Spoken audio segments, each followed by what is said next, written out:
Oya vraiment ibyo nacho ndabiziko wanataka ndo mkoka jana nuwenzi ya TIFFAH nawe aho ni show busy be kimana we jana wenzi je ko ariko nagiye imiti muje ataho namusuma turabona na kimwe kirahaba ni turavugana urumva nuko naliye gato nini icyaka biri nuko naliye ndahaze hame cyaka tatu nuko nanyoye ndiyongera ni yakabiri ariko sinigeze ndahabona ubucuti bwa hafi cyane mukorera rese ni mwamufitaniye ubugenzi ngo muganire yawo hakuna ujaba oya Jenda bedu ponani. Sure. Bon, ito byanyigishije nuko hagati y'abantu na timu ya GASORE hari urukundo kandi barakundana by'ukuri ya uko bimeze.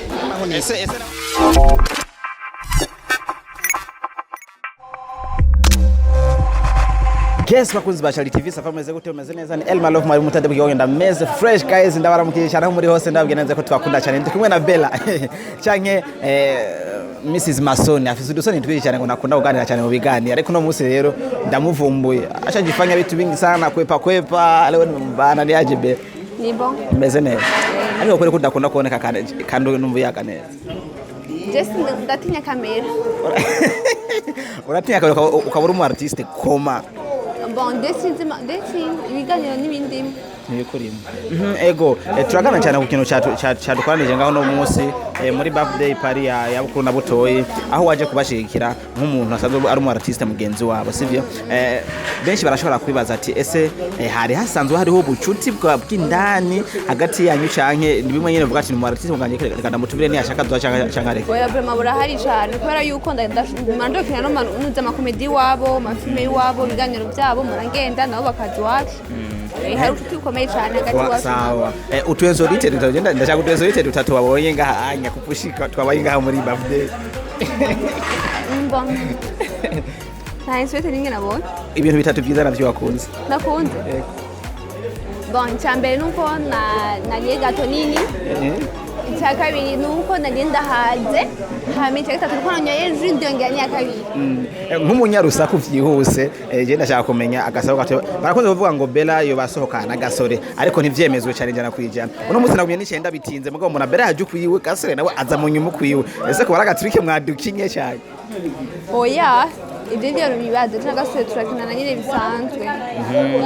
ariko reka ko ariho ndagufatiye reka nkere ndahakubariza hariho urusaba kugeze rwaba ngo hariho induru zahabaye hagati ya GASORE n'umugenzi wiwe ngo byabo byatewe nawe oya nibiraba sure ya nibiraba nta n'umunsi wari imwe yarashwana n'umuntu kubera jewe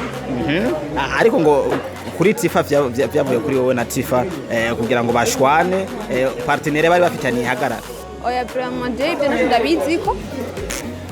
wanataka ndo mkoka jana nuwenzi sure ya TIFFAH nawe aho ni show busy be ogopa Mungu jana wenzi je ko ariko nagiye imiti muje ataho namusuma turabona na kimwe kirahaba ni turavugana urumva je nyine ndabyumviwa nabyo ari bwigire umva handi nk'umunyarusaka wa mbere mukuru je wewe ntawe kubisokoro ariko byaravuzwe cyane reka duhekane n'ivyo sivyo tuje ku kazi kariko kaboneka kuri Bella uno munsi itere yiwe ariko arakiniramwo sinema ziwe cyangwa comedy ziwe ayibona gute iri kugwega ashima cyangwa avuga ati bado ningari chini sana sijashika jina langu bon ya sija unko ibyo sindafata aho nshaka gushika sindahashika habuziki ni buhoro buhoro kwa nto yitangwa na uvuka rimwe ngo yuzuri ingofyi muragenda buhoro buhoro ni paku yindi ariko aho ugeze uno munsi woharura gute uravye n'izindi timu zisanzwe zikina comedy bon ndashima vraiment aho ngeze singaya nabonye ngaruko rasangira ni bogari nkuko amasana bitwereka turavuga ati ese yo bari couple new couple in town igombi trending cyanke hari ubucuti buhe na rich man the boss oya vraiment na kwigi hari tute ko twitanye ko nyine ko bando sagira cyane bisanzwe bera kunze kugira private life cyane ntakunze kubiserura ariko uno munsi je ndashaka ko bimbwira neza siyo couple oya sure twicanye bisanzwe ko ndebe twagiye cyane bisanzwe bari baricaranye n'amakapu oya kuva nshika namubonye Alice yo kwa mutima ariko nagumye ndabaraba ncunga nayo ko hariho partenaire ko basikiye kuvugana ngo mutere story nk'abagenzi ariko sinigeze ndahabona ubucuti bwa hafi cyane mukorera rese ntimwamufitaniye ubugenzi ngo muganire yaho hakuna ujama oya Jenda mbe duhonanye. Sure. None nk'umuntu mubona ijya mbere musanze mukora umugwe ko utabuze tweka peut-être tubivyaza umusaruro no musi itubere akantu keza. Bon, na unywengo iliyo kipe kavuga n'undi muntu ngiye no ribazananye ndetse umuntu akunda kuvugana. Nicara gatekeretse. Ariko muzi gute Alice? Bon, ndamuzi nk'umukinyi w'amakomedi akina neza kandi bifatamwe neza. Biramaze kwifuza umunsi mukavuga uri kuraba komedi wavuga ati cyumunsi nzohura n'uyu mukobwa neza muri scene pum pum tuwane. Oya, nambese. Ndigere umuyumviye. Ngabira marashoboye.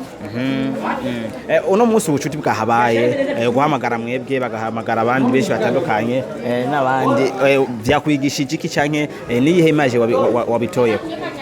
icyo ndanyigishije nuko hagati y'abantu na timu ya GASORE hari urukundo kandi barakundana by'ukuri ya uko bimeze. Ese nawe ntibyashika uzotumira abandi bose canke uko na timu yako? No ndotumira abantu bose dina nzigo mfise cyo dumwana mwiza cyane. Imbere ko turangiza iganiro akantu ibintu woshikiriza abakozi badukurikira abakunze bakaziki wawe nibiye nuko dushigikira cyane bakadufata ku mugongo bagakora ibintu by'inzigo tugakunda dufata ku mugongo muri twotera imbere ko duteye imbere abo baratera imbere. Cyane Bella ikadutegurira iki muri no minsi yo kurangiza umwaka no gutanga urundi mwaka mushasha? Hari ibintu bikorwa cyo turakora amakomedi meza muzo yabona bishashe nyetangwana n'umwaka. Jewe sinkunze guca ku ruhande ndavuga nabashaka numva yuko ntavuze neza guca kubita ikofi. Benshi bakonze kuvuga hirya no hino aho bavuga ati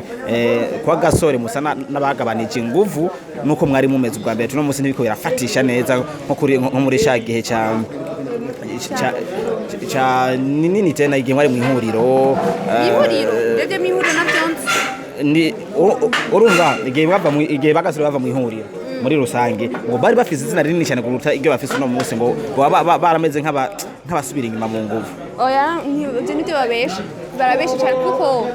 tubiravye bon kigiye akorera umuntu barikorera ibyo wiwe kandi ubwo kageze ko nama views nko kuri YouTube arahagije anamukwiriye ketse ko ngasabye ngo birakwiye ngo ni sawa oya mwenye ko ari umuntu yituma kandi akora ni bake baronka ama like afise ku ma YouTube channel yabo bakina ama comedy. Wampakaniye yuko umutipe mwari kumwe mudakundanye ariko nimba atari banga Bella sokana nabi jewe ibyo ni ubuzima bw'iwanje nabiye ko Bella kunze kugira private life akayinyegeza cyane but biba biryoshe nk'umustar kugira ngo tuwe oya kiraje bushubuzima bwawe ngo hagaragara tugaga vie privé iwawe nyene utinya ko tumuvumbura oya mumuvumbura gute kuko igihe cyakamuze mumenye niche yatuzo mumenye uno munsi akajambo wumva ko ari kubwira bukuru na butoyi utarose bako cyo kurivuga kumugaragara woshikiriza kugira ngo niba kino kiganiro baze kubyumvanirira. Bon baratunda bakunda cyane kandi ikintu babwiye ko ndabakunda ndabifuje gutera imbere yuko wimvira wivusisi ngo yumvira wivusisi oyo swali nyingi za nini malove akesi gabanya majambo kuri umwana akesi ofisi ushaka baza kumuha ikiganiro bebe natunda mu kiganiro barize erwa uyamviti inzi ngo bebe ingi ariko akwazi bya sherishusho oya ngi bidai ndakazi oya mugira ngo bebe akesi ngo bebe ni baby wawe. Yes bakunze ba Shari TV nari kumwe na Bella ndetse tukutera story utuntu duke bitandukanye ariko Bella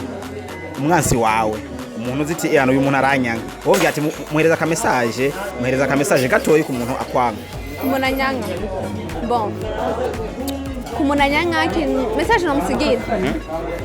kunyanga nishwa iwawe no kumunda nishwa iwawe siko nta uhari ngo kumbona bose ngabe igihari we ko mezunyanga nanje ko atanze ngo ndagufitiye ngo meda niterera imbere na muntu nanga asante sana Bella na urakoze. Yes bakunze ba Shari TV nari kumwe na Bella dutera story kuko yakira ibintu byari biri hano n'ibindi byinshi bitandukanye ndabakunda cyane ni Elvalo mwari mutadibukirwa utarankurikirana ariko arahomba cyane ibikorwa bimeze neza kandi ndabifuriza neza kurangiza umwaka neza no gutangura uwundi mushasha tora amahoro turi munda marembe muri uwo mwaka utangura ngiye gukora akazi kamwe kadasanzwe guys mfisa akazi Imana yantumye nzorinda mfatiko ndakarangiza murakoze. Thank you.